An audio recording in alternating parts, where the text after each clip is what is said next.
Right now at noon, get your handkerchiefs ready because we have one tear-jerking family reunion coming up. And after a relatively cold start across the area, fall-like temperatures building back in. We'll have a look at your forecast coming up.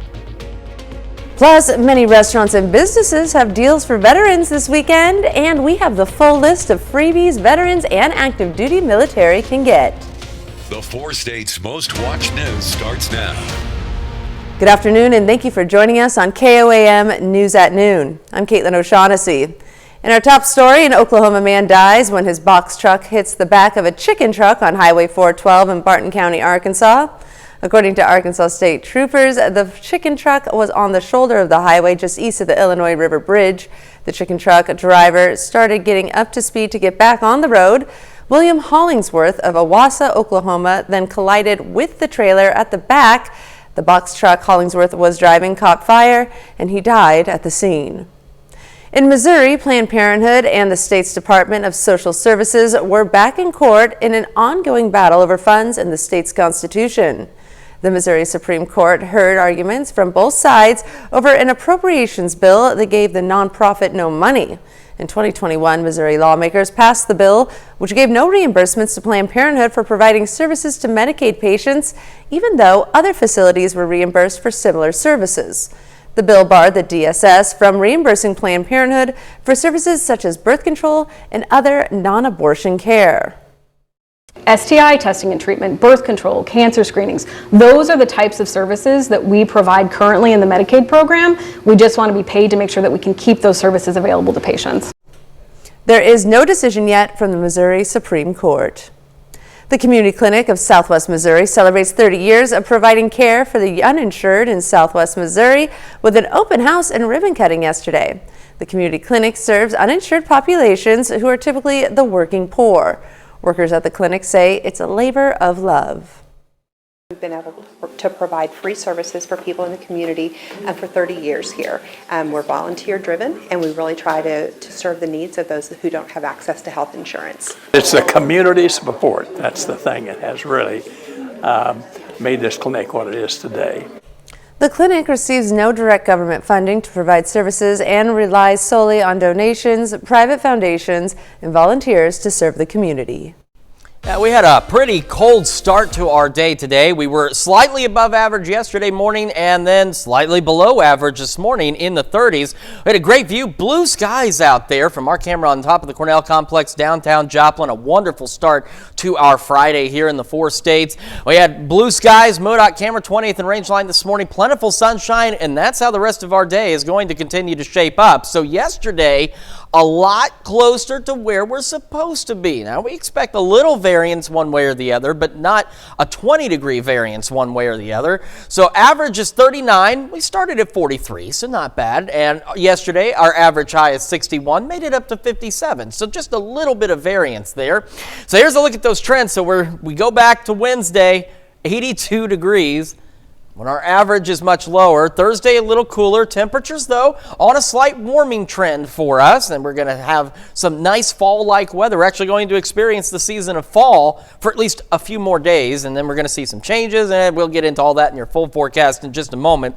We'll have clear skies, partly cloudy skies through the evening, maybe a few clouds here and there, and they'll increase overnight as well, falling back through the 40s as we head toward midnight. We will talk about the Veterans Day forecast. Of course, that is coming up tomorrow, and look at those temperature fluctuations in your full forecast here in just a few more minutes. Caitlin?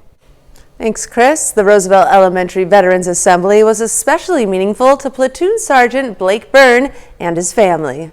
KOAM's Fernanda Silva tells us why. Second grader Tiana Byrne walked up to the stage to sing with her classmates in front of a packed Coleman Theater. She knew the audience had some of her beloved guests, her siblings Tessa and Tuff, her mom Jessica, and other family members. But Tiana didn't know a very special thing was set to happen at the end of the presentation.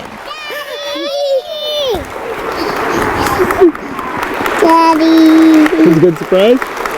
Yeah. Is it a good surprise? Yeah! Look, I brought you guys some flowers. And some flowers for you.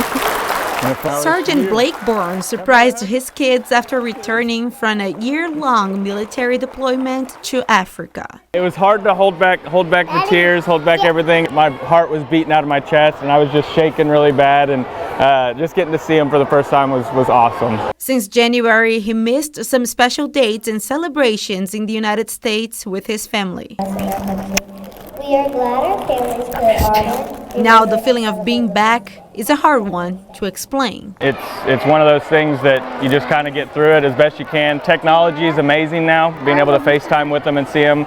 I talk to him just about every single day, talk to my wife every single day. Sergeant Bourne is now going back to his civil job as a teacher in the junior high. A less worrisome job for his family. Daddy, we worry about you. You worried about me? Yeah. But guess what? I'm home now. Yeah. Yeah. Home and all together. Daddy, you're back to you're all together. Yep, we're all together. In Miami, Fernanda Silva, KOAM News. Platoon Sergeant Byrne says that he's always dreamed about teaching and can't wait to go back to his normal life. The U.S. Marine Corps is celebrating its 248th birthday today. The Continental Congress established the Marines on November 10, 1775, in the lead up to the American Revolution. The first recruiting headquarters was in the Tun Tavern on Water Street in Philadelphia. That's considered to be the birthplace of the Marines. Since then, the few and the proud have fought for America both on land and sea. In World War I, shocked German troops called them devil dogs for their ferocious tenacity. The Marines are the only branch of the military which does not have a shortage of recruits. That's without any special bonuses. Recruiters say the only reward recruits need is to be able to call themselves Marines. The birthday falls the day before Veterans Day, Saturday, although federal employees are observing it Friday, the day before. And this Saturday is Veterans Day, which technically marks the end of World War I. However, the day is also meant to pay tribute to troops who have served or are serving in the military. And many restaurants and businesses have deals for veterans this weekend. Here's just a small sample of the freebies veterans and active duty military can get. On Saturday, they get a free donut at Dunkin', free coffee and a donut at Krispy Kreme, or a free breakfast combo at Wendy's. At Starbucks on Saturday, vets get a free hot or iced coffee, and at IHOP until 7 p.m. on Saturday, they get free pancakes or a free pancake combo. Applebee's is offering a free meal when you dine in on Saturday, and Lowe's on Saturday is giving out free collectible pins to the first 150 veteran customers at each store. Lowe's already offers a 10% military discount to active duty and veteran military service members and their families every day. And that's a look at today's top stories and weather in the 4 states region. Up next on KOAM News at Noon. Extreme weather, including drought, is once again affecting farmers. We'll have what that means for this year's crops and how consumers will feel the pinch. And later, we're making barbecue one-pot chili in the Mr. Food Test Kitchen. Stay tuned. Extreme weather, including drought, is once again affecting parts of the nation. Farmers across the South and other areas have seen crops die because of too much heat and not enough rain. That means a smaller harvest that could lead to higher prices at the store. Mark Strassman has the story.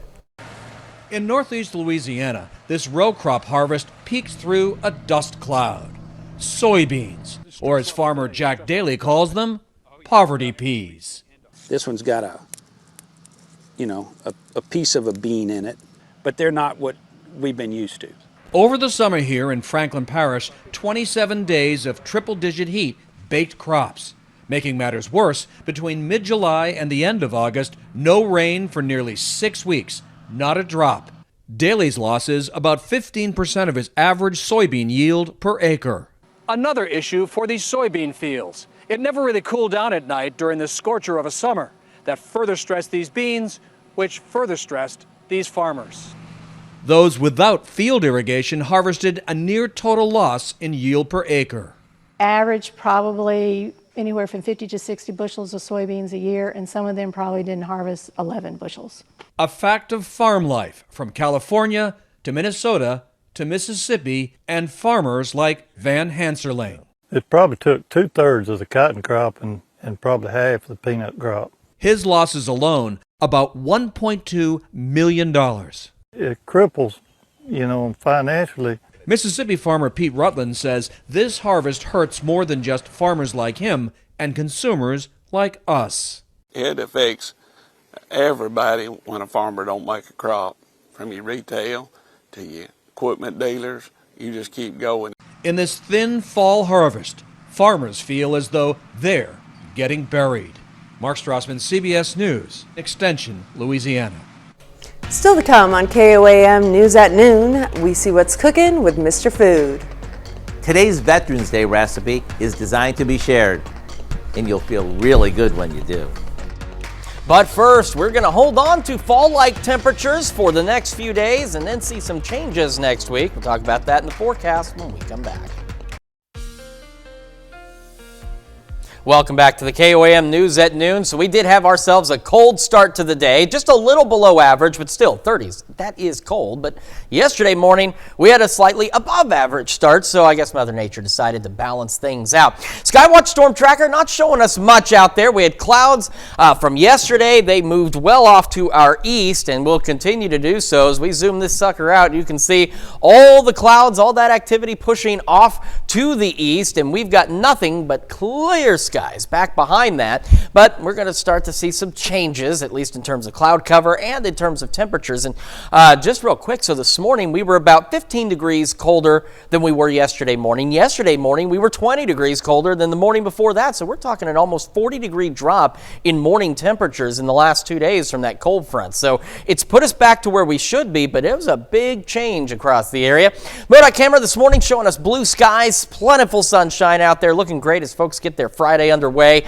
Great skies from our camera on the Cornell Complex downtown Joplin as well. As you can see, no clouds on the horizon, looking fantastic, and plentiful sunshine this morning from the KDOT camera on 69 just south of Pittsburgh. So just an absolutely beautiful start to the day. Again, albeit a bit on the cold side, but we are settling into fall, and again, briefly, and we'll talk about that here in just a moment. So today, for the rest of our afternoon, highs upper 50s, low 60s across the areas. So as we showed you on the almanac earlier, right about where we should be. So very fall-like weather, sunny skies. And honestly, I don't know about anybody else, but my favorite part is the wind. We've been dealing with 20, 30, 40-mile-an-hour wind gusts for almost 2 weeks now. And it's nice to not have to throw some wind gusts on there for the first time in a while. Northeast breeze at about 5 to 10 miles an hour. Much more manageable out there.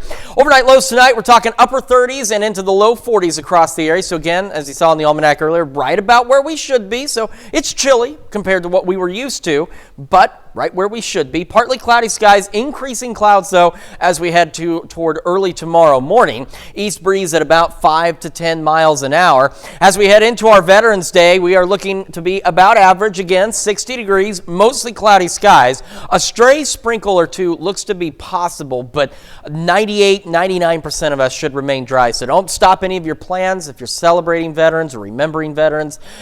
Just be prepared for a stray sprinkle. Otherwise, again, not bad. Southeast breeze at about 5 to 10 miles an hour. Now we go beyond that.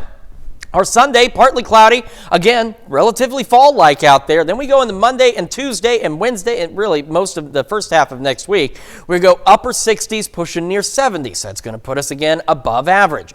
Clouds return Tuesday, Wednesday, as does the wind, unfortunately, on Tuesday. Looking at some gusty winds out there. Then we get into Thursday. We have those shower chances. Shower chances continuing into Friday for us. But look at this big temperature drop. We're going to fall back below average again in the low to mid 50s as we head into our Friday. Then immediately following that, we go into next weekend. We're looking to return to average as temperatures get back into the low 60s across the area with partly cloudy skies. So we're going to go from fall to not really fall, back to not fall again, and then fall one more time. Caitlin? Thanks, Chris. We'll stick around because we're making barbecue one-pot chili in the Mr. Food Test Kitchen. We'll be right back. It's time to check in with Howard in the Mr. Food Test Kitchen. Today he's making chili with a special ingredient that adds a touch of smokiness. It's standout chili recipe that's absolutely delicious and totally comforting. It's called Barbecue One-Pot Chili. Take a look. I want to wish everyone a happy Veterans Day. Today's a day we should salute all who have served in the military and be thankful that we live in such a great nation. And if you're looking for something special to do for a veteran, how about whipping up a batch of our super easy chili for him? We start by browning some ground beef along with an onion and a bit of garlic in some vegetable oil. Now, we add some canned crushed tomatoes, a good amount of barbecue sauce, a couple cans of kidney beans, and a bunch of off-the-shelf spices. The secret ingredient that makes this stand out from other chilies is the barbecue sauce, which adds a touch of smokiness. After this simmers and the flavors come together, take a pot of this over to a veteran who lives nearby. Just think how much this would mean to them. The recipe for our barbecue one-pot chili is online now and is ready to help you thank a veteran for all they've done. I'm Howard in the Mr. Food Test Kitchen, where today we found an honorable way for you to say, ooh, it's so good. To find this recipe, along with many others, just head over to our website at KOAMnewsnow.com and click on Mr. Food. Now here's a look at your 4-state market prices.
All right, again, looking pretty good today. Upper 50s, low 60s for highs. Looking good for our Veterans Day. Mostly cloudy, maybe a sprinkle or two. Otherwise, not bad. 60, 63 Sunday, warmer Monday, Tuesday, Wednesday, breezy on Tuesday, and showers possible by next Thursday.